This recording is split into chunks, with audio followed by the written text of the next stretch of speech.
What's up, man? It's your boy Elroy Jetson, repping Paid in Full Car Club.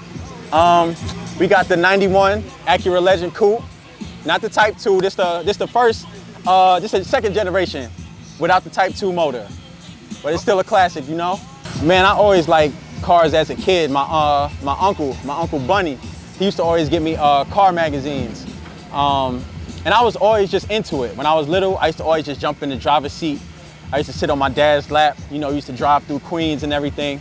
And then this car in particular, my cousin Tori had one. Shout out to Holiday. He had a stick shift though, and I was gonna buy it from him, but he sold it before my baby cousin was born. And after that, I was like, you know what, I'm gonna get one.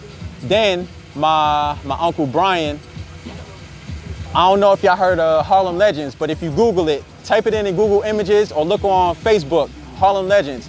They all had Legend coupes, but they had different colors. And whatever the color of the car was, it was the same color as the BBS's.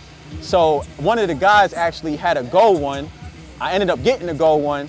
And I was like, you know what? I'm gonna just do one and pay homage to the Harlem Legends. And this is how this one turned out.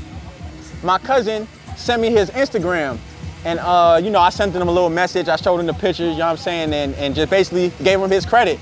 I was like, you know, you had the gold joint, I got the gold one, and I just wanted mine to represent, you know, pay homage basically, you know, where it came from. I ain't gonna take full credit, you know what I'm saying? I'm a 90s baby.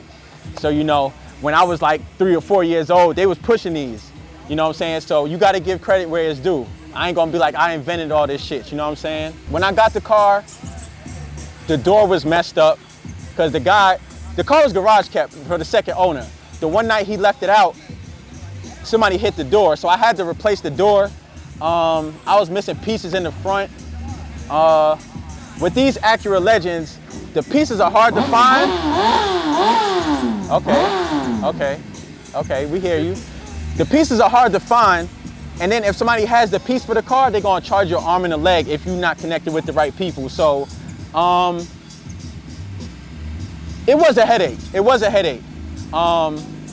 I think the hardest part was probably the door and trying to figure out if I was going to keep it the same color or change it up.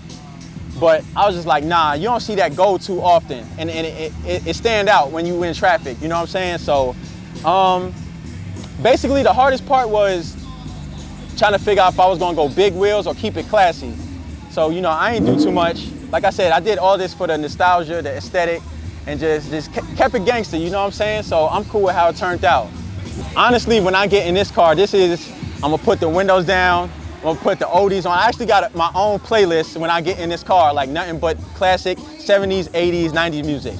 I still listen to the new stuff, but when I get in this car, just the nostalgia. Like I said, put on the Keith Sweat, Isley Brothers, Ice Cube, EPMD, LL Cool J, Tribe Called Quest, all that. You know what I'm saying? It's a different vibe when I pull up in this one, you heard? Shout out to Paid in Full Car Club. Shout out to my Uncle Bunny. Shout out to my pops. Shout out to the Harlem Legends. Shout out to Voice TV. You know what I'm saying? If you watching this and you building a car, don't rush the process, man. If you looking for a car, these shits is out there. You just gotta be patient, wait your turn. Don't rush it, because when you rush, shit is gonna fuck up. That's the best way to put it. But yeah, man, shout out to everybody doing your thing. If you got an Instagram, you watching this, follow me at LROIJETSON. That's Elroy Jetson. That's it, man.